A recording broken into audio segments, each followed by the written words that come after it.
আসসালামু আলাইকুম ভিউয়ার্স। আজকে আমি রান্না করছি ডিম পেঁপে। এই জন্য আমার যেসব উপকরণ লাগছে: ডিম খোসা ছাড়ানো, সিদ্ধ করে খোসা ছাড়ানো দুটো ডিম, কাঁচামরিচ এভাবে কেটে নেওয়া, পেঁয়াজ কুচি, পেঁপেগুলো আমি এভাবে কেটেছি, দেখতেই পাচ্ছেন। পেঁপেগুলো এভাবে করে কেটে নিয়েছি। আরও লাগছে ভাজা জিরে গুঁড়া, হলুদের গুঁড়া, শুকনা মরিচের গুঁড়া, ধনিয়া গুঁড়া আর আদা রসুন পেস্ট। আরও লাগবে লবণ আর পরিমাণ মতো সয়াবিন তেল। প্রথমে পেঁপেগুলো সিদ্ধ করে নিতে হবে। পেঁপেগুলো সিদ্ধ করার জন্য পেঁপেতে পানি দিয়ে চুলায় বসিয়ে দিচ্ছি।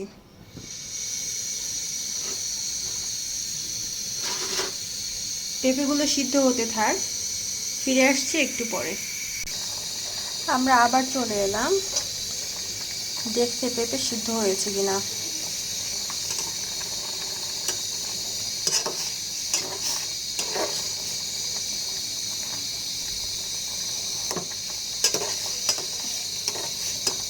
পেঁপেটা এখনো ভালো করে সিদ্ধ হয়নি, আরো কিছুক্ষণ সিদ্ধ হতে হবে। আবার ফিরে আসছি। আমরা আবার ফিরে আসলাম দেখার জন্য পেঁপেগুলো সিদ্ধ হয়েছে কিনা। আপনারা একটু খেয়াল করুন, দেখুন পেঁপেগুলো খুব ভালো মতো সিদ্ধ হয়ে গেছে। পেঁপেগুলো সিদ্ধ করার জন্য আমাদের 10 মিনিটের মতো সময় লেগেছে, 9 থেকে 10 মিনিট সময় লাগবে। পেঁপেগুলো এখন আমরা পানি থেকে তুলে নেব। চুলায় এখন আমরা কড়াই বসিয়ে দিয়েছি। কড়াই গরম হওয়া পর্যন্ত অপেক্ষা করছি, তারপরে সয়াবিন তেল দিয়ে দিব পরিমাণ মতো। কড়াই গরম হয়ে আসছে।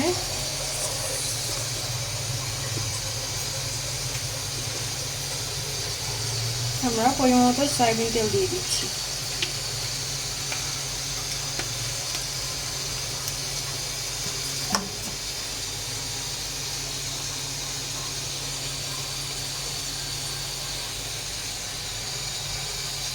আমাদের তেল গরম হয়ে গেছে।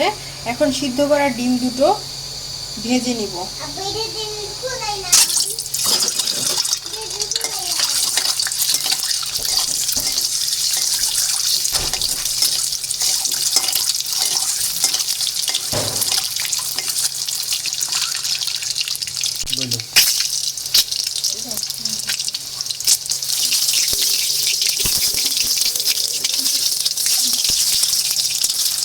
এমন লাল লাল করে ভেজে নিতে হবে, এতে খেতে খুব ভালো লাগবে। ডিমের সিদ্ধ সিদ্ধ ভাবটা আর থাকবে না। এখন আমি ডিমগুলো তুলে নিচ্ছি।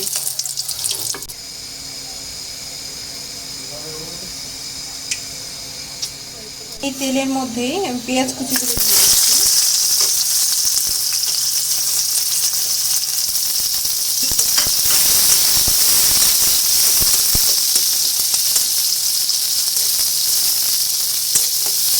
দিয়ে দিব স্বাদ মতো লবণ,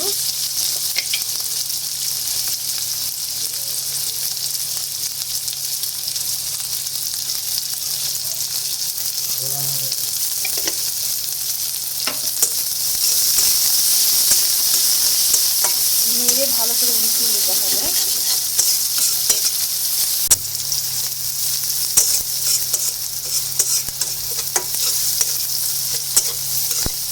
পেঁয়াজটা একটু লাল লাল করে ভেজে নিতে হবে।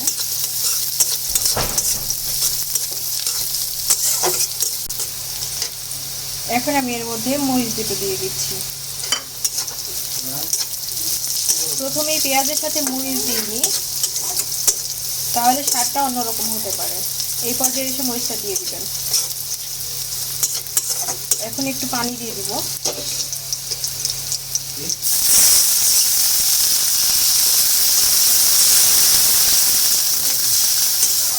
এরপর একে একে সব মশলাগুলো দিয়ে দিব। প্রথমে দিয়ে দিচ্ছি আদা আর রসুন বাটা, ধনিয়া গুঁড়া বাটা, শুকনা মরিচের গুঁড়া, হলুদ গুঁড়া,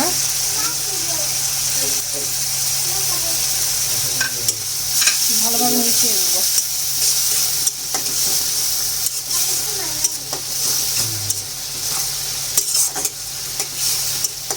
পেঁপেতে আমি ঝাল একটু কম খেতে পছন্দ করি, এই জন্য আমি ঝালটা একটু কমই দিয়েছি। আপনারা যারা যেরকম ঝাল খেতে পছন্দ করেন তেমনই ঝাল দিয়ে খাবেন।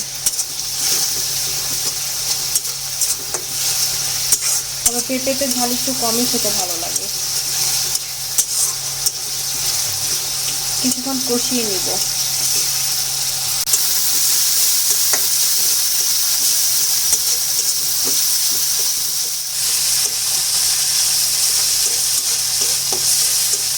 পেঁয়াজটা ভালো করে কষিয়ে নিতে হবে। আমি আরেকটু পানি দিয়ে কষিয়ে নেব।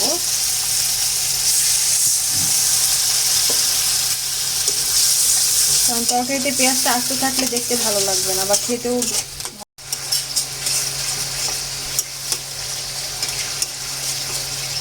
পুরো রান্নাটাই মিডিয়াম আঁচে করতে হবে।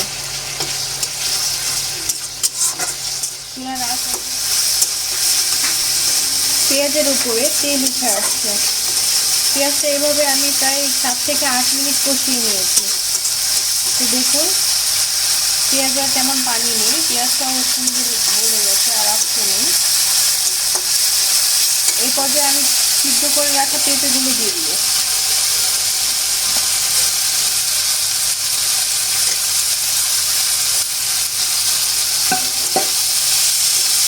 ভালো করে নেড়ে মিশিয়ে নিতে হবে।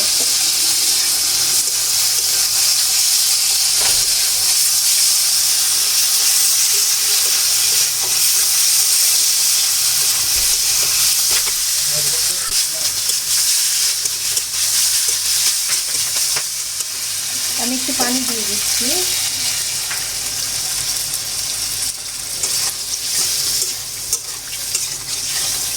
ভালো করে নেড়ে পেঁপেটা এখন কষিয়ে নেব।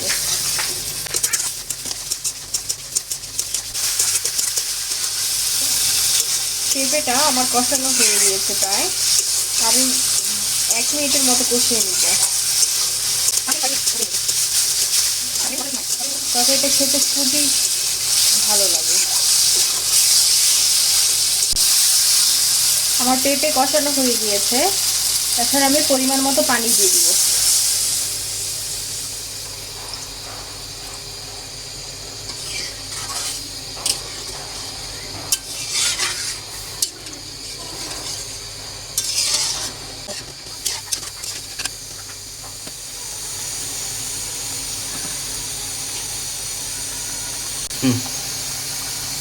এ পর্যায়ে আমরা ডিমটা দিয়ে দিব। একটু লক্ষ্য করুন, ডিমগুলো আমি এভাবে মাঝখান থেকে কেটে নিয়েছি।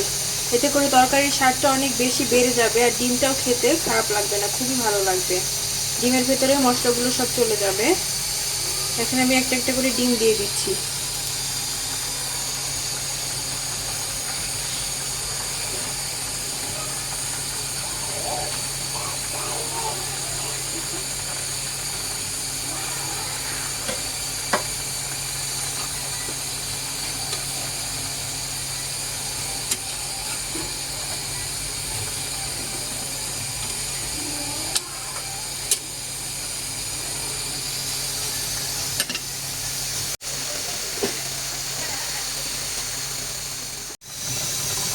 আমাদের তরকারিটা প্রায় হয়ে এসেছে, পানি প্রায় শুকিয়ে গেছে।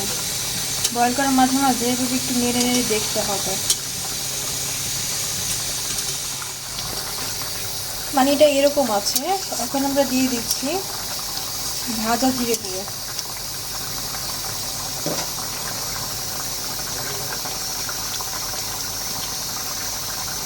পরিমাণ মতো ভাজা জিরে গুঁড়ো দিয়ে দিলাম।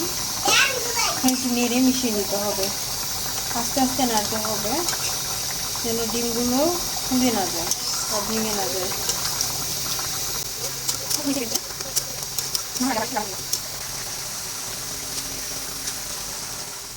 তরকারিটা প্রায় হয়ে এসেছে, আর 2-1 মিনিটের মধ্যে নামিয়ে নিতে হবে। খুব বেশি ঝোল থাকবে না, তাহলে খেতে ভালো লাগবে না। আমাদের রান্না শেষ হয়ে গেছে। এরকম ঝোল থাকবে, আমি একটু দেখিয়ে দিচ্ছি। ঝোলটা এরকম থাকবে। আমি চুলা বন্ধ করে দিয়েছি।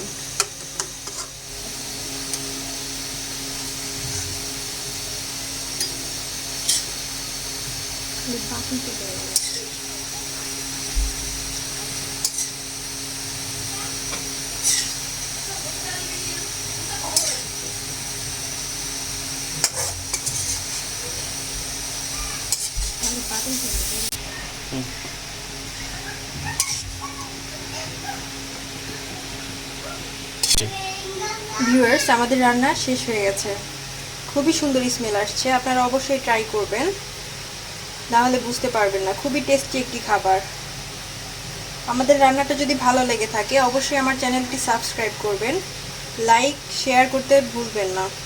আর তারা খুব তাড়াতাড়ি আমাদের রান্নার রেসিপিগুলো পেতে পাশে থাকা আইকন বেলটি ক্লিক করবেন। ধন্যবাদ।